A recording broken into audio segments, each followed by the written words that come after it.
My God is a rock in the weary land, weary land, in the weary. Abraham Lincoln's Emancipation Proclamation, as important as it was then, and in some ways it's become even more important as a statement of the United States since that time, it really was symbolic in many ways, because when he issued it in January 1863, it did not go into effect. In other words, the South or the Confederates did not free their slaves at that time. So if the owner wanted to keep his slaves, he kept them. And that's what they did in Texas. It was work from sun up to sundown, no pay. Food was what they could scrounge up, or they kept them happy, giving them chitlins, what we call chitlins, pig bellies, the skin, which we made cracklings. They lived in slave quarters. Most of them had dirt floors. Gone am the friends from the cotton fields away. Gone from this world to a better world I know. I heard a gentle voice of calling, oh, Black Joe. Juneteenth today is the same as it was 143 years ago. Juneteenth is about freedom. It's about freedom to come, freedom to go, freedom to celebrate, and freedom to not celebrate Juneteenth. And the freedom to forget, because in the beginning it was also important for the freedmen to remember. It was like the Negro Passover. You had to remember what went on in the past. It was important to that first generation of freedmen. Surely Jesus is able to carry me through. In some parts of the country, they wanted to use the slaves to continue farming and ranching and doing work for them as long as they could. And they just were blatant about saying, we're not going to give this up. Oh, mercy, if found in me some mercy. According to what we know, when the announcement was made, the slaves began right away to celebrate it and being thankful to God for being free. Welcome back. That was a clip talking about, again, Juneteenth and the importance of Juneteenth, which, of course, we were stopping yesterday to celebrate 148th year of Juneteenth in Galveston, Texas, of course, June 19th, 1865. So, again, we have to know the history and be willing to teach the history at a time when we're looking at the Supreme Court and the Supreme Court looking at turning back the hands of time on our struggle as a people, with 2 weeks, I believe, left in this Supreme Court session of this year for June. And they will be voting and delivering on, again, the Voting Rights Act. Section 5 of the Voting Rights Act, as well as affirmative action, and, of course, on the issues around higher education and our HBCU. So where is the movement? As we look around the world right now, in Brazil, they're 200,000 out in the street demonstrating against what? A 20-cent increase in their bus fare. They're demonstrating in Turkey for what? Because they said and claimed that they would turn down one of their historic parks in Turkey. And so they're out there demonstrating in Istanbul and other cities in Turkey against Prime Minister Erdogan, and in Brazil, again, in the major cities of Brazil, from Rio to Palo Salo, I believe, and other cities in Brazil, regarding, again, just a 20-cent increase in their bus fares. Now, where are you here in this city, in this state, and in this country when you are facing that and much more right now by the globalists? And these globalists are using, of course, those on national levels to introduce their policies, and then on a state level as well as on a local municipal level to introduce their policies, which are not in the best interest of the American people and best interest of humanity, black, brown, red, yellow, and white. So again, you're tuned to the State of the City. Let me get a couple of stories I wanted to share and talk about before we open up the lines. Take your thoughts, questions, again, in comments regarding what's going on in this city, going on in this state, and going on in this country. Saw where Senator Rand Paul, And I know you always have some of those to try to talk about Rand Paul and his father, former Congressman Ron Paul. But Senator Rand Paul was introducing in the immigration bill this policy against the amendment against a provision against this national ID card. But his amendment, his provision to say that America should not be forced to have a national ID card with all of the discussion and all of the introduction of this 600 or 800 page bill, which is dealing with immigration. But his provision and amendment was killed by the Senate 61-37. And if you did not see your current, which will soon be leaving, your FBI head, full-blooded Italians, I don't know, or just the alphabet boys, but Robert Mueller, who, of course, his tenure as the head of the FBI included September the 11th, 2001, which he was nowhere to be seen, but he was never fired. And, of course, what we've been seeing since the fallout of September the 11th, 2001. But yesterday, during the hearing in which he was questioned by Senator Grassley from Iowa, he had to come out and admit for the first time in recent history that the FBI is using drones on American soil against the American people.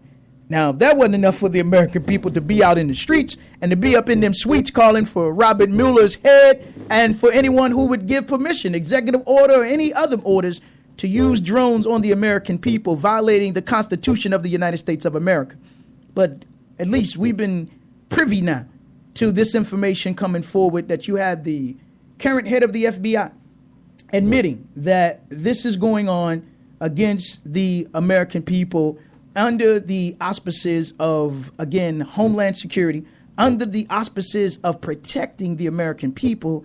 And then the FBI gets involved in a kidnapping, which is not a federal crime. So it lets you see that perhaps all of this was already planned and perhaps all of this was already being scripted to be used following the September the 11th, 2001 inside job, false flag, Project Bojinka, and again, using the Patriot Act, which is not a part of the U.S. Constitution. So don't let anybody sucker you into believing that the Patriot Act or Homeland Security is a part of the United States Constitution. There is nothing written in the United States Constitution that gives the government permission to implement the Patriot Act or the Homeland Security Act. All that comes straight out of Nazi Germany, or it straight comes out of the Israelization in terms of what Israel has done to the Arabs in the Arab world and what Adolf Hitler did to the citizens in Nazi Germany and setting up and establishing Homeland Security. And now we see that taking place inside of America right now, creating more of a police state,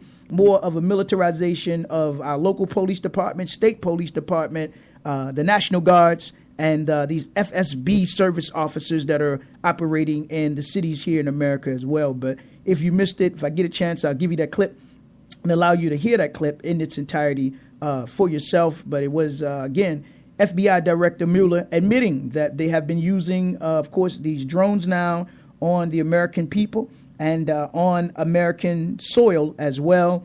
And I would say to those of you that think that you're just ordinary citizens, remember the movie Enemy of the State, because you will be and you are considered an enemy of the state when we look at what is happening in this country right now. Because anyone that wants to, again, open up the eyes of the American people about what is really going on, anyone that wants to enlighten the American people about what's really going on, then to the 1%ers, then you are considered an enemy of their state. Not an enemy of this state, but you are considered an enemy of their state if you want to wake up the American people to the plot, the plans, the conspiracies of the international bankers, and again, these globalists that are operating nationally, internationally, and on a local level as well. But again, you tune to the State of the City. Let me see if I can give you this other article that I wanted to get into, talking about report that said Maryland has the third most guns lost in the country. Now, at a time that your governor, at a time that your lieutenant governor, at a time that your attorney general, that schmuck Doug Gansler and others were walking around talking about gun control, they passed in the Maryland State General Assembly under the Speaker of the House, Michael Bush, and the Senate President Michael Miller, the Gun Safety Act, or the Safety Act, of course, in Maryland. But still we see that Maryland, again, is ranked number 3, according to the Bureau of Alcohol, Tobacco, and Firearms. Of course, we have to consider the source, knowing that they were running Operation Fast and Furious gun runnings themselves. The gun runners themselves now going to tell you about guns in Maryland. So we have to consider the source here. But Maryland is third most in guns lost, and there's been no bills introduced. I mean, strong bills. I know that Delegate Carter and a few others, Kurt Anderson and others, were talking about it, but your governor and those in Annapolis did not want any strong bill that would penalize gun trafficking. I don't mean keep statistics on it, but I mean charge those gun owners, gun manufacturers, and those that owned gun shops if those guns were disappearing out of their shops and finding their ways into the streets of Baltimore City. So according to this article, you had at least 900 plus, close to 1,000. So you may as well consider that 1,000 murders. I know they say murders are down. You should consider that 1,000 murders right there just on GP. And the G mean that gun property or gun possession. So 1,000 guns that just disappeared. Again, in Maryland, nearly 1,000 guns were reported lost or stolen from federal licensed gun dealers in Maryland last year, the third highest number of any state in the country, according to a federal report released this week. Now, the other question we'd have to ask is how many belong to Baltimore City police officers? How many guns have they lost, man? As I remember the story about Julie Petrelli, who I saw them giving an award a few months ago. I remember the story about her losing a gun and the gun showing up at crime scenes. Or that gun that they claimed that young man, Brandon Grimes, shot and killed, allegedly, Officer T. Roy Chesley, which was a Sig Sauer that had been taken off the streets.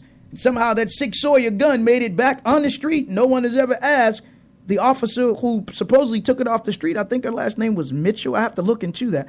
But how did this gun get back on the street? How did these guns get back on the street and lead to the death of police officers or informants and other ordinary citizens in the city of Baltimore? But yet, given an opportunity, your governor, who is concerned about others' dignity and equality and respect, given an opportunity to say we're going to introduce some real legislation with some teeth to, again, go after those that would put these illegal guns and traffic illegal weapons into the black community or the inner cities of America, then he failed to do so. So clearly lets you see is nothing but hypocrisy dripping from his lips when he talks about, again, cleaning up and being strong in terms of the Homeland Security governor and being strong all around the issue of illegal guns and the illegal guns that are making their ways into the cities of America and leading to the countless deaths of countless young people in the cities of America. Black, brown, red, yellow, and white, but majority black.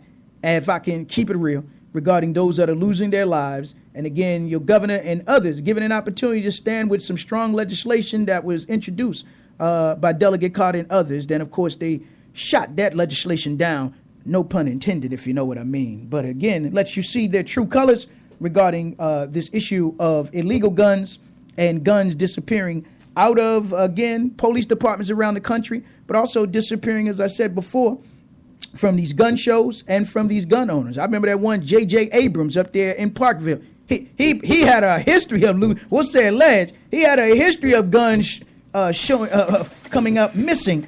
And no one has ever stopped to say, how come this guy was never charged? And, of course, we do remember down in Lexington Market, for those of you talking about doing that work on Lexington Market, we do remember Lexington Market, the Michael, what was his name?